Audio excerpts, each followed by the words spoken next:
because you don't know who's behind the wallet, exactly how Otto said it. So yeah, I leave it there. Thank you. And I saw Evan got back on. Thanks, Evan. Sorry for all the mishaps. Did you want me to repeat the question, or are you good? We're talking about why does identity matter in Web3? That is a fantastic question. Thank you for the setup, guys. And I appreciate you calling out one of my favorite documents, one of what I think is the most important guiding sets of parameters to help us minimize risk and harm to human beings. So if anyone on this call is not familiar with Kim Cameron's 7 Laws of Identity that Simon mentioned, please bookmark that, make a note to read it later. It's quick, it's one page, you'll thank me. So this kind of leads into why identity is so important. Every single one of us on this call has an identity. Indeed, every person on the face of this planet has had an identity since the day they were born. That's how they interact with the rest of the world. That's what interfaces and informs every interaction that they've ever had face to face, or informed the way that they're able to identify other opportunities and seek other methods of connection. And so at Disco, identity is not the most important thing, it's the only thing. We cannot enjoy an experience without some semblance of identity. But as we've noted here, the identities that we enjoy in the connected metaverse today were not suited to human beings. The phrase human coordination tools is a bit of a misnomer because the atomic unit of Web3 in our current public ledgers is a public key, not a person. You are more than the contents of your wallet. As I say often, right? You're not a pile of tokens, you're a person on a Twitter space. And right now, your wallet, your public key, is not sufficiently robust to express all that is you. It can only share that which is your financial data. And so, why identity is so important for all of us is that if we want to build human coordination tools, not just computer coordination tools, we want to reflect the multifaceted nature of our persons, the fact that we can choose to share different parts of ourselves in different places, that we appear a little bit differently in this Twitter space than we do at dinner with our family, than we do at a crypto event at 4 o'clock in the morning. And so, in order to be the multifaceted center of the party, just as we are, in order to reflect our data and our identity to the world, however we decide, we must have some form of identity that we control more than others do. That makes a lot of sense. Well, thank you. Trying to still get Ben going might not happen. So let's stay with Evan. So Disco's created the concept of a digital backpack, which is such a great sort of way of thinking about it. Stores not just your identity, but so many other things that require your verifiable credentials. First, can you explain the core technology that you use, and how does the concept of a backpack link with sort of personal branding and giving people the opportunity to own and manage their personal identities? Absolutely. So, when we think of our data backpacks, first, I want to invite everybody to think about the last time that you left your home with your wallet and a bag, such as a purse or a backpack. Often, and I see this a lot, like this week at NFT NYC, folks have their wallet and they put it inside of their backpack or their bag and they carry it with them. So their wallet contains the financial information and resources that they need, and their backpack has their water bottle, their sweatshirt, their hat representing their NFT crew, their membership cards, their swag from the event. And similarly, in the metaverse, in digital space, our ability to bring along not only the data that we need to participate in our financial settlement layers, but also the information that we need to contextualize ourselves that is not safe or legal to put on chain. We need to create a route, a method of ephemerally describing parts of ourselves. We are human beings who change and evolve. And so that's why at Disco, we are excited for you to own and control pieces of data that describe you, that are first received, encrypted against your keys, so you consent to associate them with yourself, and then you have the ability to bring them with you to other applications. So today, Disco's tech stack, starting off with bring your own EVM keys web app experience for our end users, API and SDK for our builders.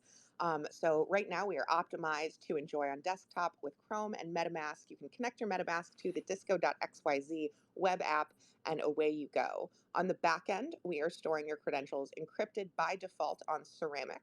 And that is like a DevX layer on top of IPFS for those who aren't already familiar. And of course, because we love Kim Cameron's 7 Laws of Identity here, we will be incorporating a variety of different storage solutions that will allow us in the very near future to offer a street legal and safe way to handle personally identifiable information without putting it on your device, but still using the very same keys that you use on chain. So, really excited to explore all of the different ways that we can manage this data and that we can incorporate our off chain selves safely into our on chain interactions. I think it's especially exciting today to be up here with my friend Otto, whose team also contemplates these things in a slightly different way. So it's really awesome to see all of these different teams that are embracing the underlying W3C compliance standards for decentralized identifiers and verifiable credentials, because that is how we scale together.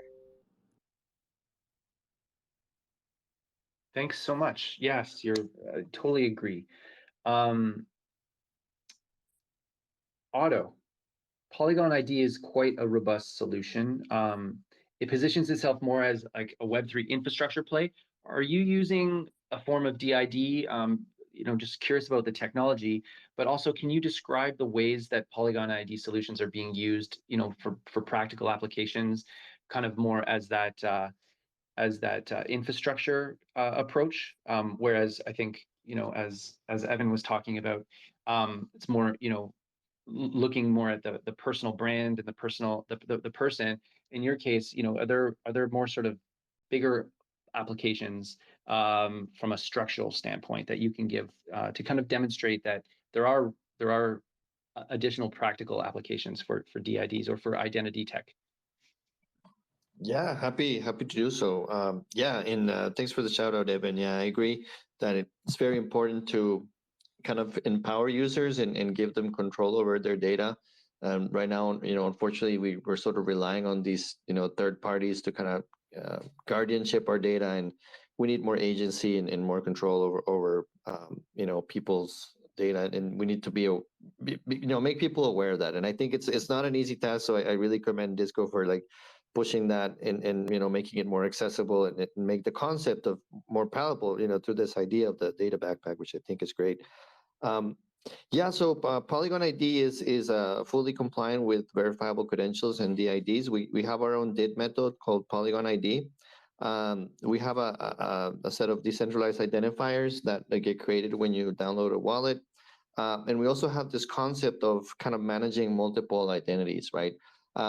As sort of Evan was saying, we have different aspects of our lives that we want to showcase in various ways, right? So we're not, our identity is just not one identity that we use everywhere, right? We have, kind of various personalities, right? So, I may, for instance, be on an online gaming site in Decentraland or the Sandbox, and I may want to show, a particular identifier there, a particular profile, gaming profile, and I may want to, maybe use a different profile in a kind of DeFi protocol, right, where I'm like using money and kind of paying loans and doing other things. So our protocol kind of enables people to natively kind of switch between profiles and also be able to present credentials that were issued to any of these profiles. So through the usage of zero knowledge proofs, you can demonstrate that you own a credential without needing to tie it to a specific identifier, which is sort of the problem with some of the verifiable credential formats out there, that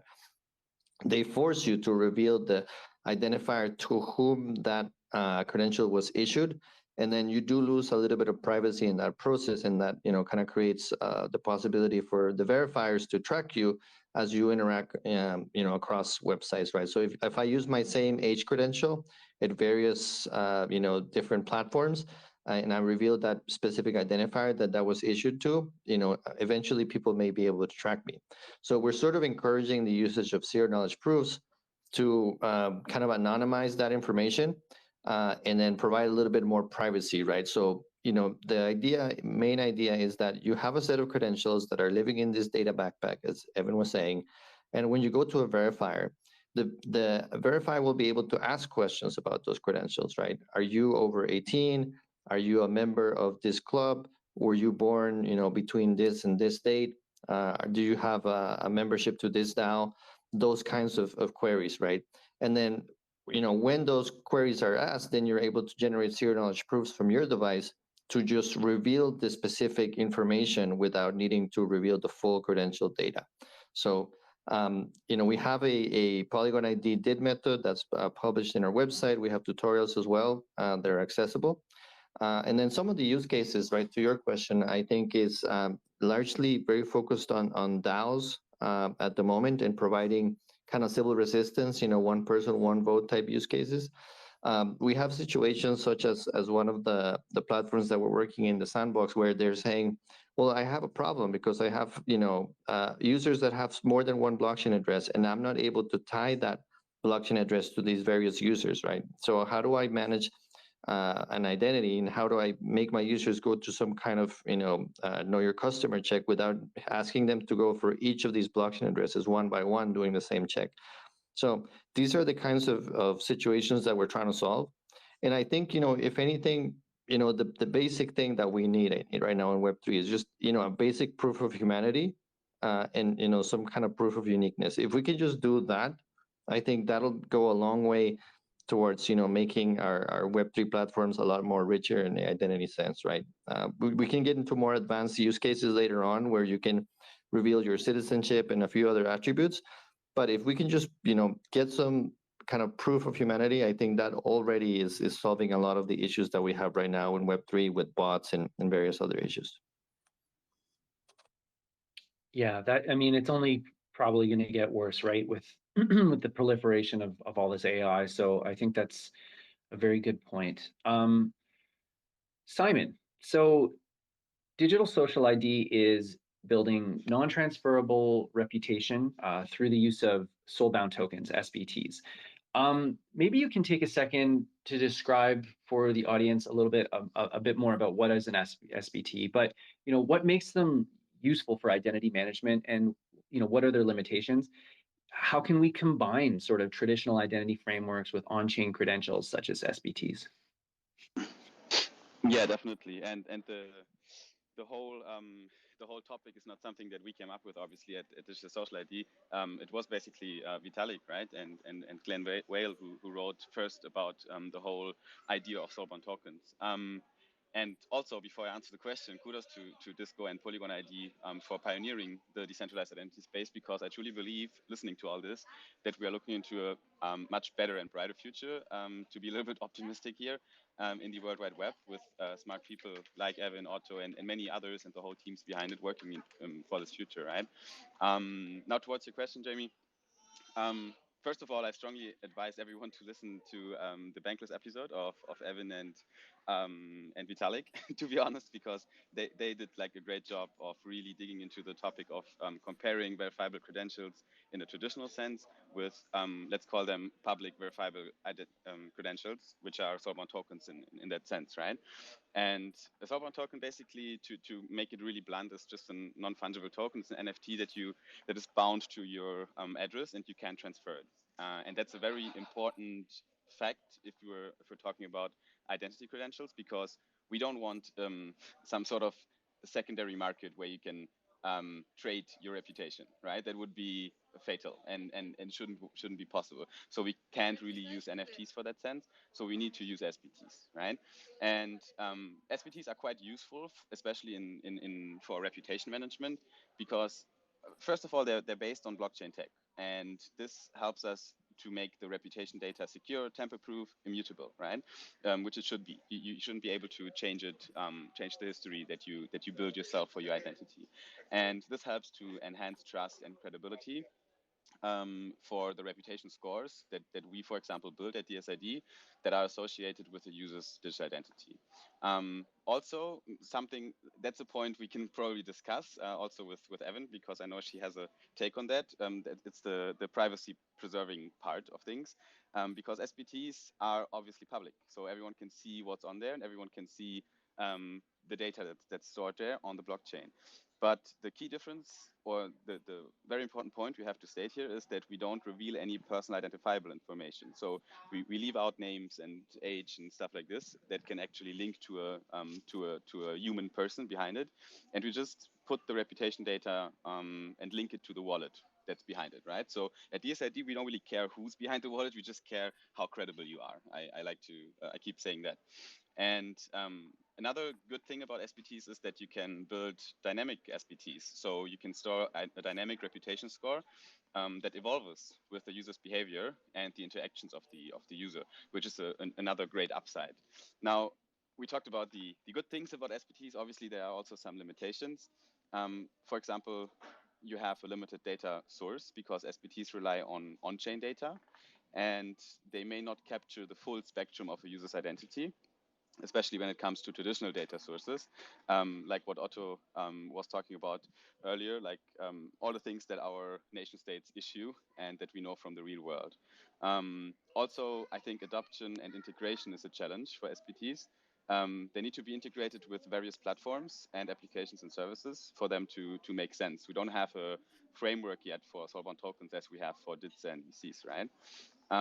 But there might be a solution if we just bridge or combine both methods of soulbound tokens and traditional identity solutions. I think combining them both, we can really create something new and useful by, for example, bridging on-chain and off-chain data. So combining the both. We can implement a system that securely links your off-chain data sources, like government-issued IDs and stuff like this, with on-chain reputation data stored on SBTs. This helps to create a more holistic picture. And there are other ways we can combine both methods and other ideas there, but I think it's important that we keep an open mind here and that we don't become SBT maximalists or something like this, right? Yeah, and if I may, I'll just add something which I think what Simon was just was saying makes a lot of sense, right?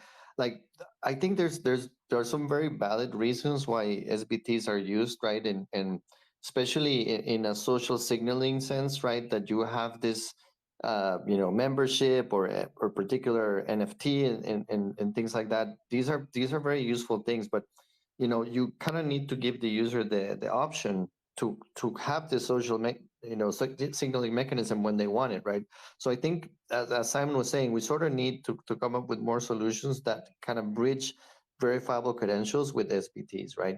I think there was one great post by a person from Hedera, Keith Cowell, and he was talking about the rise of the identity token, is what he called it, right? So maybe we can have tokens that are tied to verifiable credentials in some sense, and allow you to have this option of minting an NFT when you choose to do so, right? So you could have, for instance, a verifiable credential that says, "Oh, hey, I won a hackathon, last week," and that's great for kind of authenticity and kind of you managing the data.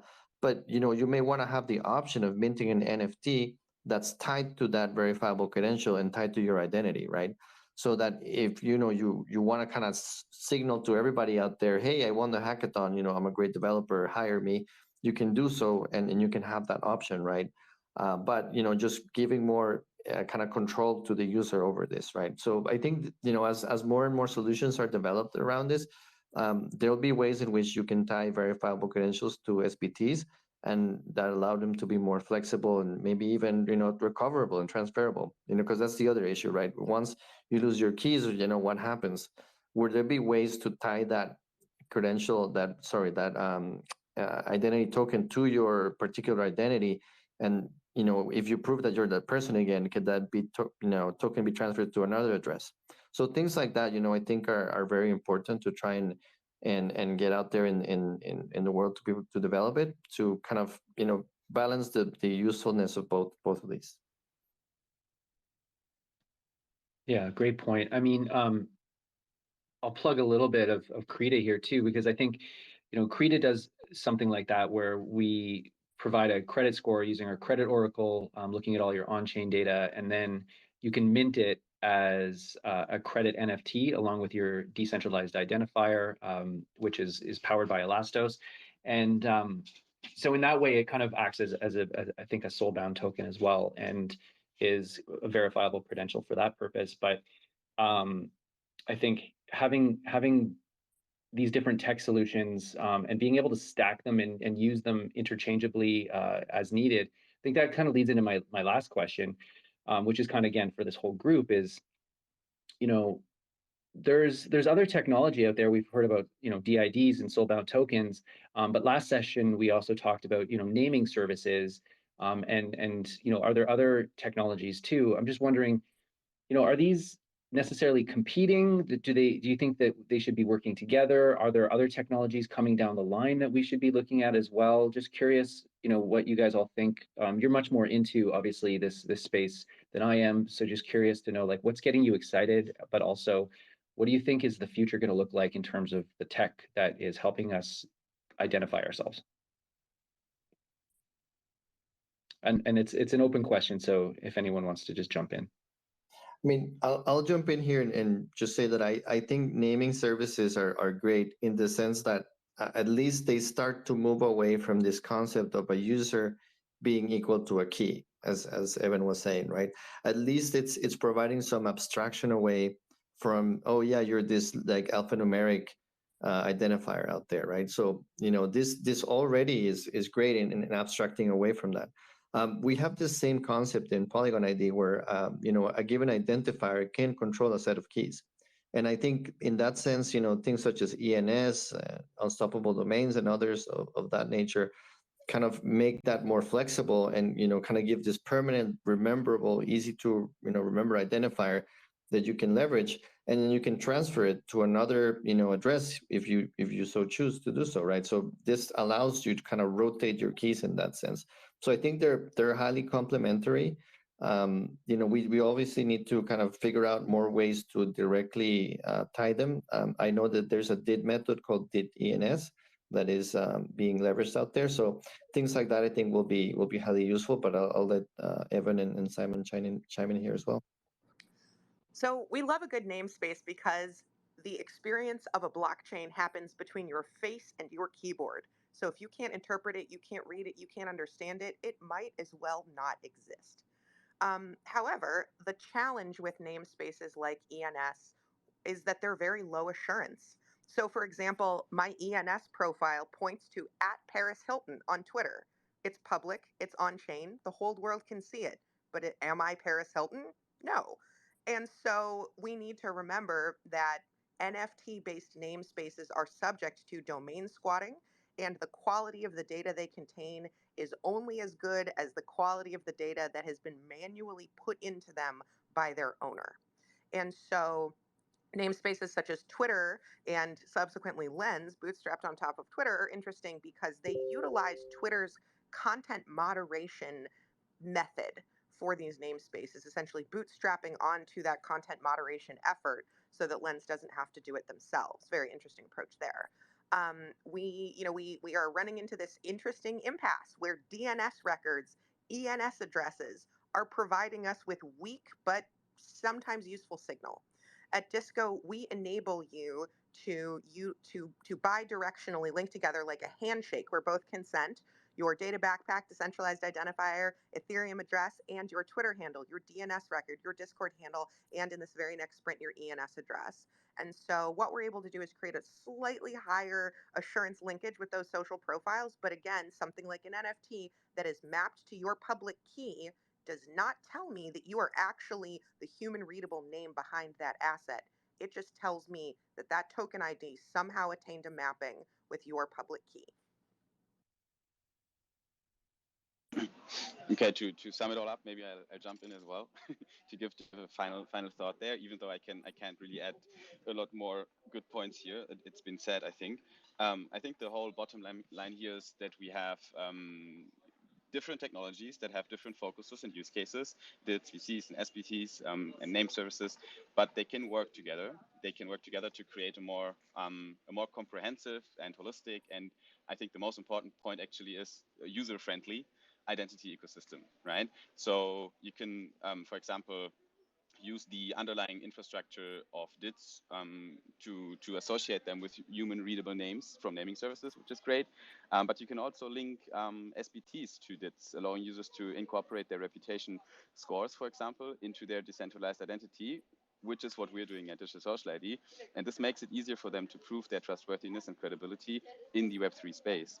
And then you can also use naming services and integrate them with DITs and SBTs, allowing users to easily access and manage their digital identities, reputation scores, and associated names from a single interface. So I think, like I said, the whole bottom line is to combine tech here, work together, collaborate, and just use the whole picture that we have and the whole stack of technologies to create something that is actually usable and helps us to get the adoption into the space that we need. Because right now, as Evan said, all those long codes that we have as public keys and stuff, it's really not something that humans can adapt. So that's the whole barrier of entry right now to the Web3 world, right? But we made a lot of progress in the last, let's say, 2 years already. And this lets me look into the next 2 years with a lot of optimism, actually. Great. Thanks, everyone. So we have 10 minutes left, and Ben is still trying to get on. So if he manages to, he would like to say a few words, but try one more time here, Ben. Oh, did that work? No, he's back as a listener.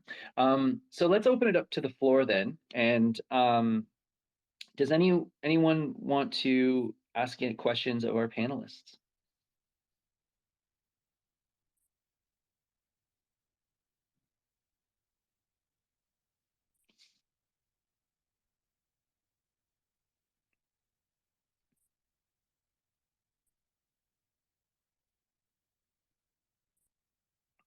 No one? Come on, you must have some question. I've got a question for my fellow panelists. I would That'd be cool. absolutely love to hear about what experience you have had yourself as an individual using decentralized identity technology that has brought you the most joy. When have you used these tools to have fun? Wow, that's a great one. I mean, I think in gaming, there's a lot of potential where I think, these could be quite useful, but I can't say that I've, yet used it. I'm excited about the potential in gaming, to be honest. I think that's an easy adoption pathway where just, some basic credentials can be useful there. I'm excited about what the sandbox can build, but, we have to kind of see how it plays out. And I have to say, this is it's a very smart question, Evan, because it provokes us to really think if there are any good use cases out there yet. I mean, there are obviously, but we're too nascent, and we really have to think very deeply to where we actually use the tech, because right now it's not established yet in a full extent. And I see it every day in the Telegram group that we've built. We have more than 300 identity experts in there by now from different domains, and there are great discussions in there about decentralized identity, but it's on a level that no normal human will understand, and that's the problem right now. It's just too difficult, right? We need to make it much more easier for use cases that are tangible, right? They are coming very soon in the near future, I think. Simon, I think you're correct. They're coming so soon that if you're at your keyboard right now, I'm going to tell you how to try it and how we can have fun with decentralized identity technology in just a couple seconds. So if you visit disco.xyz, connect your wallet with one click as you would normally to a DApp, connect a social identifier like your Twitter or your Discord handle, and then immediately for $0 and no gas fees, you will be able to send as many credentials as you want to other people. So for example, our most popular social credential is the GM credential, where you create a verifiable credential with your keys, you send it to the custody of someone else's, and you just say GM. Then you can visit gm.disco.xyz, connect your wallet, and see where you stack up on the GM leaderboard of who has collected the most GM credentials. You can also visit swag.disco.xyz, connect your wallet, and use the credentials in your data backpack to shop for all of the disco swag. And with enough GM credentials, we'll send it all to your house for free. At Disco, we also use credentials for access control to events, such as an event that we had at Denver this year and a product testing event we had last summer that Diplo crashed. We also have used verifiable credentials to unlock swag in person, such as disco balls, disco ball earrings, big did energy hats, and more. We're really excited to be able to use credentials for access control for communities today. So for example, a number of communities in the Web3 space already use their Disco verifiable membership credentials for access control to Google Docs, smart contracts on EVM chains, e-commerce discounts, chats on Telegram and Discord, GitHub repositories, and more. And so if you believe that decentralized identity technologies are not yet accessible to you, you've been told a lie that's available to your fingers on your keyboard this very moment, and you can go off and have fun right now. So I want all of us to remember that even though these technologies feel a little esoteric, feel like they weren't necessarily made for us because they were made for computers, that doesn't mean that we don't have the ability to bring joy, to produce serotonin and dopamine with these capabilities. Rather, we are just not trying hard enough to serve the people that we work for. I love the GM leaderboard, Evan. I think that, you know, it's a great example of how, you know, similar types of applications can be applied to almost anything, really. You know, creating those kinds of leaderboards and providing those verifiable credentials. So I think it's a great sort of, it's fun, but it's also a very applicable and scalable kind of solution too. So really appreciate that. We do have a question from the field. So this, I'm going to allow King Quasi to speak.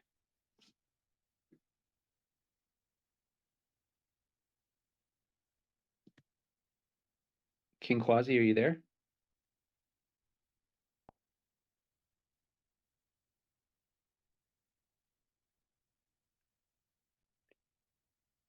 You're on mute, King Quasi. Oh, can you hear me? Yep. Okay. I'm a member of the Elastos community. And since we're just talking about, obviously we're talking about DYDs and we're talking about having fun with DYDs, I just want to take this moment to show a little bit, if you would allow me. I know Ben hasn't got a chance to get on here and talk, but I just want to talk about the Web3 Essentials wallet, which I believe he is the head architect of. And it is really to me, groundbreaking DID wallet that encompasses pretty much everything that we've been talking about in regards to DIDs and verifiable credentials and just being able to go on there and really control your own data. You download the wallet, you automatically are issued a DID. And from there, you can then start interacting with a bunch of different dApps. We have Elasticity, we have Glide Finance, and it's truly a great experience. I believe it's the vision that everybody, it's the beginning of the vision that everybody kind of talks about when we talk about DIDs. You know, once you have your DID, you can just log into all these different dApps, and you know, you don't have to remember 1,000 different passwords as you move across different applications. I'm probably not the best person to like talk technically about this, but it's one of those things that, you know, I think when I first got into like the crypto space and Bitcoin and everything like that, like you kind of have that dopamine hit, like, wow, this is the beginning of something special. And this is honestly what I feel when I interact with this Web3 wallet. There's just so much built into it. There's a social media platform feeds that you can also log into, which is a completely decentralized, pretty much Twitter-like dApp. There's just so much you can do with it. So I would just implore everybody, if you guys are truly interested in DIDs and checking out what everyone's doing, what the Elastos ecosystem is doing in regards to DIDs, definitely go check Web3 Essentials out. So yeah, that's pretty much it. Thanks for repping Essentials on behalf of Ben. Appreciate that. No problem. All right, Fakul, you're on.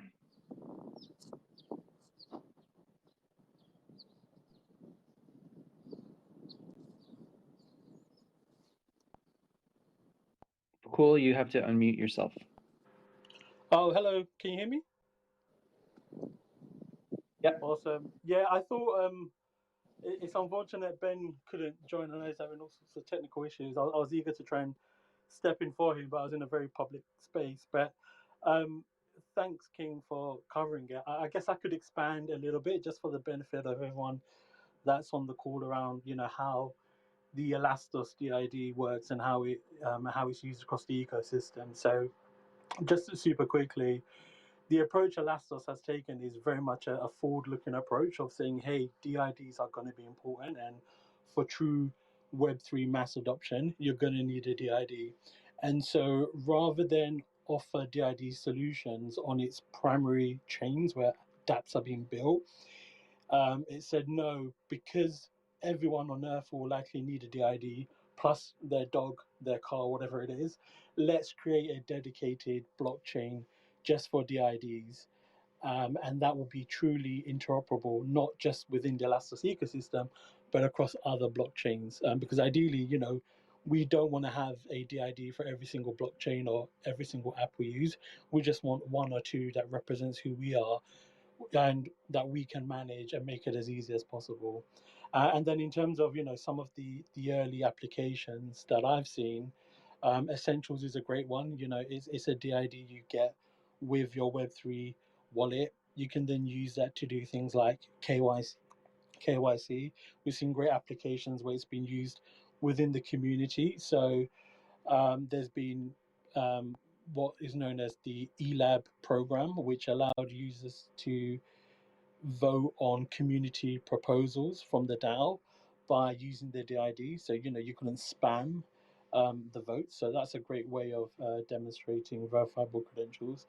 You touched on Creda, as the CEO of Creda, we heavily use DIDs because we need the ability to connect multiple wallets of a user, as well as their on-chain and off-chain data.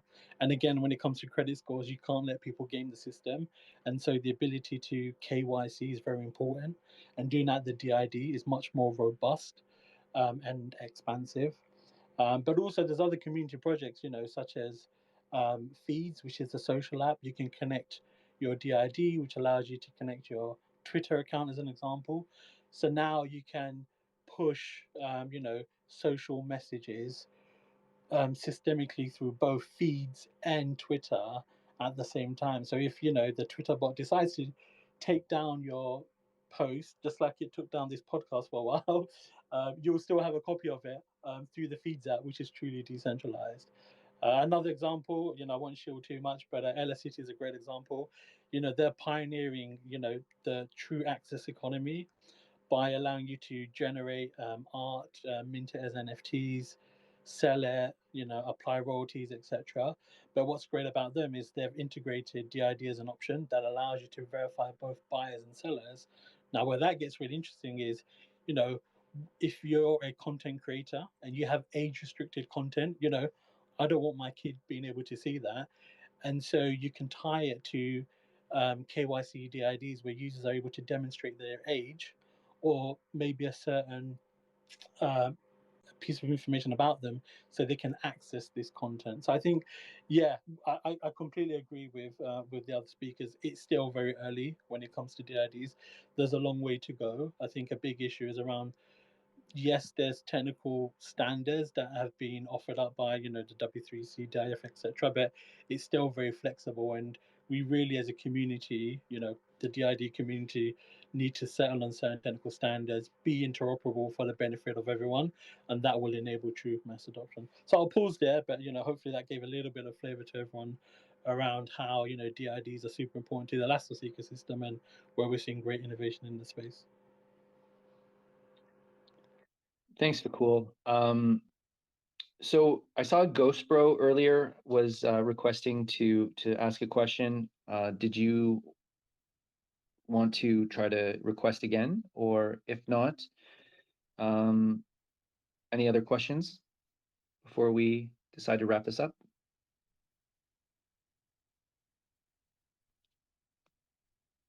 Yes, Ghost Bro.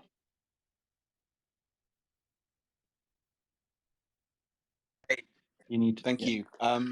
I'm sorry if I might have missed you guys talking about this earlier, but I was interested on your views on sort of the EU regulations coming in this year. So there's MiCA, of course, which is related to crypto specifically, and around sort of, I believe there's something in there around KYC, that you would require a wallet to be KYC'd if it's over $1,000 transfer between businesses, and also the EIDAS regulations, the sort of specific EU regulations coming in around digital identity. I was just interested to know how you guys see this affecting the digital identity space in the coming months and years. I love this question because I think often in Web3, we make the mistake in thinking that the only laws that apply to us are securities laws that pertain to our on chain tokens. But indeed, there are a whole set of laws that describe data about human beings, whether that's in the United States laws like the Child Online Privacy Protection Act that informs the distribution of content about minors and the access that minors have to content. Things like the DMCA that governs intellectual property, GDPR, CCPA, and others that govern individual privacy and the right to be forgotten. And so at Disco, we think of this legal progress as the greatest wingman we could ever ask for, because it increases the cost and complexity of storing user data in a centralized way for applications and utilizing it with minimal consent. We also are particularly excited about these laws because they set forth guidance to implement things like decentralized identifiers in a government compliant way. It's awesome because we are seeing national governments across the world, not just in places like Europe, but in places like Latin America, to take a stand for the protection of data for their citizens. It's really interesting also to see, places like Canada, even, across Asia, taking a stand. And so I think in the United States, we will look back at this time in history as a moment when our governments forgot us, when the European government treated data as a dignified labor, as a right of the body, and the United States government treated data as a business asset owned by the app where it was created. So this regulatory environment invites all of us to take a more human-centric approach, even here in the United States. So for example, the White House just released their new cybersecurity mandate. I believe it is item 5.4 or 4.5 that demands an interoperable digital identity system that includes public and private partnership, self-custody, and consent-first interactions for citizens.